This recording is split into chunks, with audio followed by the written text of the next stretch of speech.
I'm America's Digital Pro, Kim Komando, and welcome to Tech News This Week. It's a podcast that gives you the top stories. We talk about the scams, the security alerts, and the crazy happenings in the world of tech. We'll get started in just a moment, but first, we'd like to recognize our partners that help make these podcasts possible.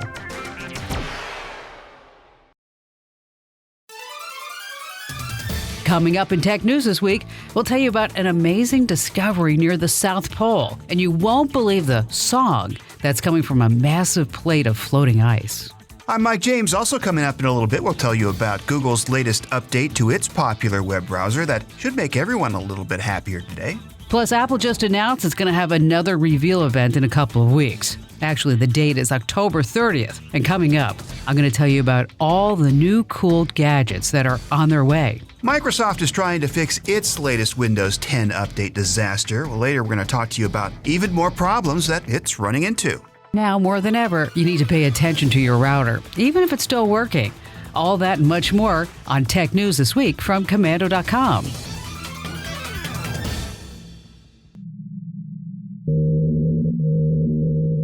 We start with an interesting phenomenon happening near the South Pole. The song you're hearing in the background right now isn't from the latest horror movie soundtrack. It's actually coming from the Ross Ice Shelf, which is the largest floating slab of ice in the world.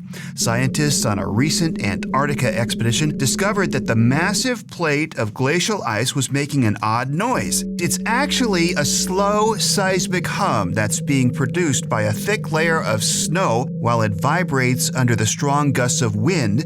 The snow actually works to protect the ice from melting when the temperatures warm up, but apparently also has ambitions of being a musical instrument. One of the scientists working on the study said, "It's kind of like you're blowing a flute constantly on the ice shelf." The sound it makes is too low frequency to be heard by human ears, so they buried a bunch of sensors across the surface of the ice and then sped up the vibrations to get this audible noise. Once again, here it is. But it's more than just a cool way to hear a creepy tune. Researchers will continue to listen to track what's happening with the climate in the area.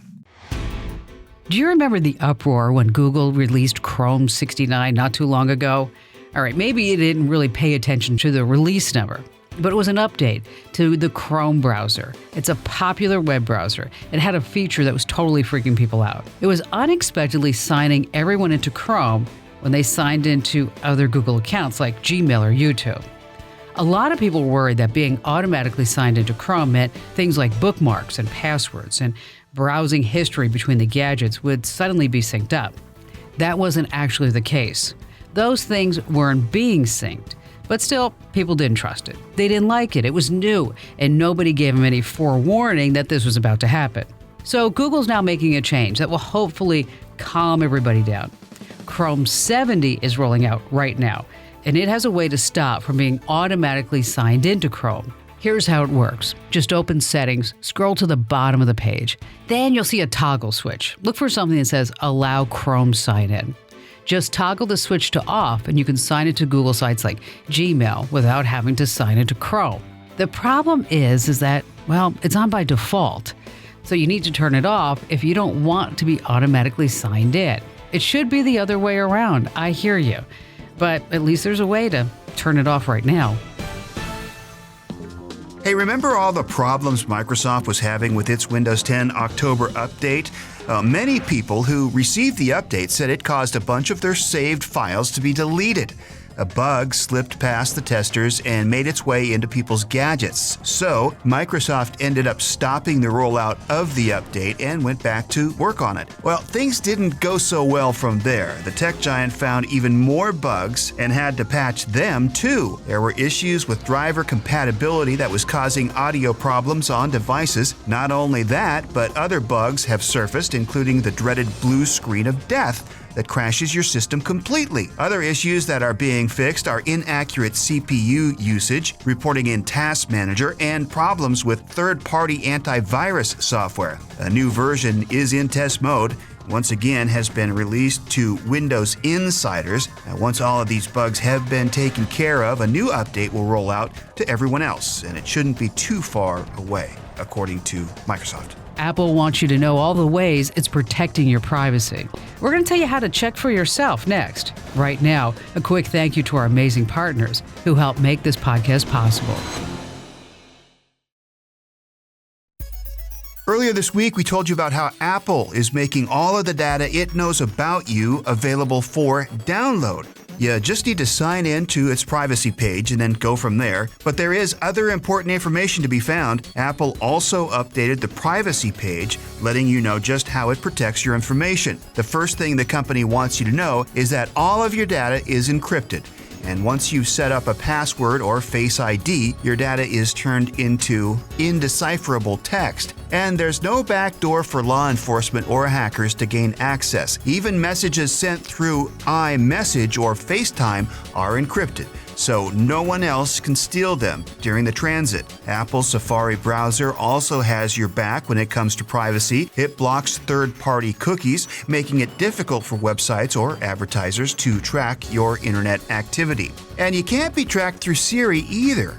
Those searches are encrypted and linked to a random identifier instead of your Apple ID. Apple has always been known to have strong security practices. This privacy page update seems to back that up.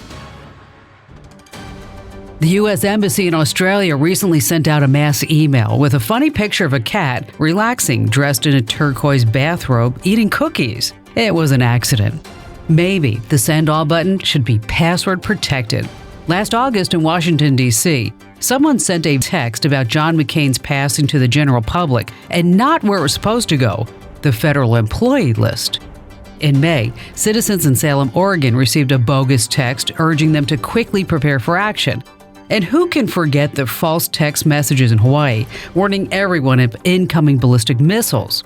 With all this tech around us, there's still a major vulnerability: us, human carelessness. Think about this the next time you hit reply all.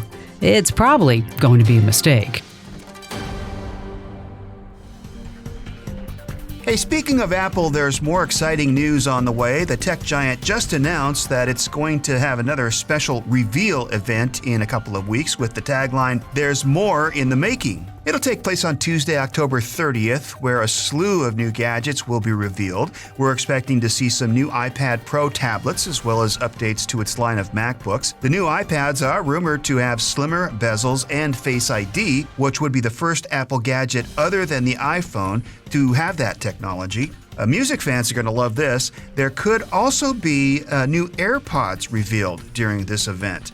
Other announcements about iOS 12.1 are most likely coming also. Features like group FaceTime and dual SIM support could be disclosed. Additionally, we expect an update to Watch OS that will enable the Series 4 EKG functionality. Be sure and check out Komando.com during the event. We'll keep you updated with all of the announcements as they come. The midterm elections are right around the corner, and there's already some shady activity that you need to know about. If you've ever cast a vote, there's a chance that your personal information is now up for sale.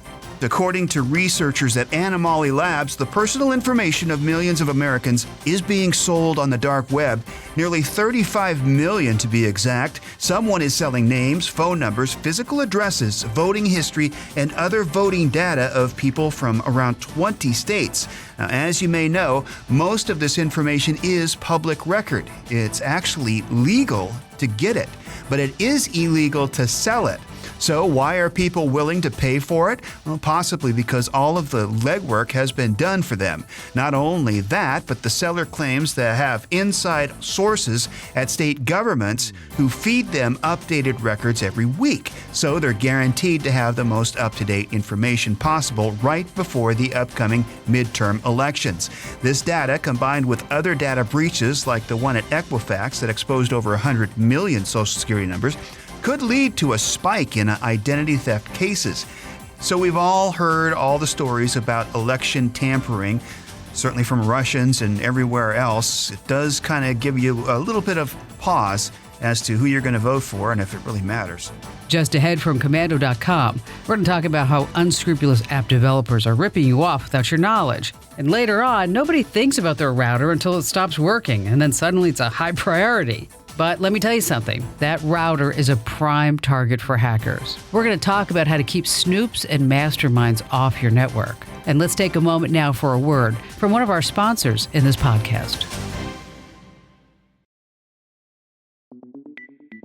Here's a sneaky scam circulating through app stores that you need to watch out for. Some crooked app developers are tricking people into signing up for recurring plans that cost money. They're doing this by offering a free trial plan, but they only last a couple of days. The pay subscription automatically then kicks in when the free trial is over. Not only that, but they're designed to be difficult to opt out of once you're signed up. Sound familiar? Of course it does. App subscriptions are big business. Consumers spent over $10 billion on them just last year in Apple's App Store. That number is expected to climb to over $75 billion by the year 2022. Most of these apps are legit, like Netflix, Hulu, and other streaming services. Things get shady, though, when you start looking at utility apps that could be anything from document scanners to weather apps. According to TechCrunch, one example is an app called Scanner. It scans documents and has numerous bad reviews where people claim to have been charged for subscriptions that they didn't want. And that's why it's important to read reviews and do a little research before signing up for any service. Many times, if an app has shady business practices like this, you'll see reviews from others warning you about it. Always take advantage of word of mouth. It could even save you a lot of time and money in the long run. You've probably heard that Facebook users, 30 million of them, have suffered the worst attack in Facebook's history, almost 1/10 of the U.S. population. Was your data stolen? This time, criminals got huge amounts of private information. Names, email addresses, phone numbers, hometowns, where you live now, where you work, what you do, your birthday, your 15 most recent searches, and a lot more. Find out if you are one of the victims. Log onto Facebook and immediately change your password. Then scroll down to the Facebook Help Center and you'll find the question, is my account affected by this security issue? Facebook will tell you what was stolen. From there, use common sense. Need to change your phone number, a credit card number, or anything else? Well, you better do it now and don't wait. Hey, when's the last time you received an annoying robocall? Chances are it hasn't been very long. I think it was about an hour ago for me. And it's because the number of robocalls being made these days is staggering. Unfortunately, things are going to get even worse. The FCC estimates that almost half of all robocalls will be scams by 2019. But the excessive number of scam robocalls is only the beginning. The technique criminals are starting to use to make the robocalls is really what's alarming. As we said, robocalls are out of control, and that's why most people don't even answer their phone anymore from numbers they don't recognize. It's the easiest way to avoid falling for a scam. Well, right now, robocallers are spoofing phone numbers to make them look like they're coming from someone you know. Spoofing is when scammers use technology to change the number that appears on your incoming caller ID, so they can make it seem like your bank's customer service or someone else that you wouldn't expect to be a scammer is calling. It's estimated by next year that 90% of all scam robocallers will be of spoofed numbers, making it nearly impossible to know that it's a scam. Imagine how bad it's going to be when crooks start using voice manipulation devices that might make them sound like someone you know. Don't laugh, this technology is in the works and it's about to become widely available. So instead of hearing the obvious voice of a robotic machine that you can hang up on, it'll be a human-sounding bot looking to rip you off. This is why it's important to apply some common sense rules when dealing with phone calls. For example, never give out sensitive information over the phone to an unsolicited caller.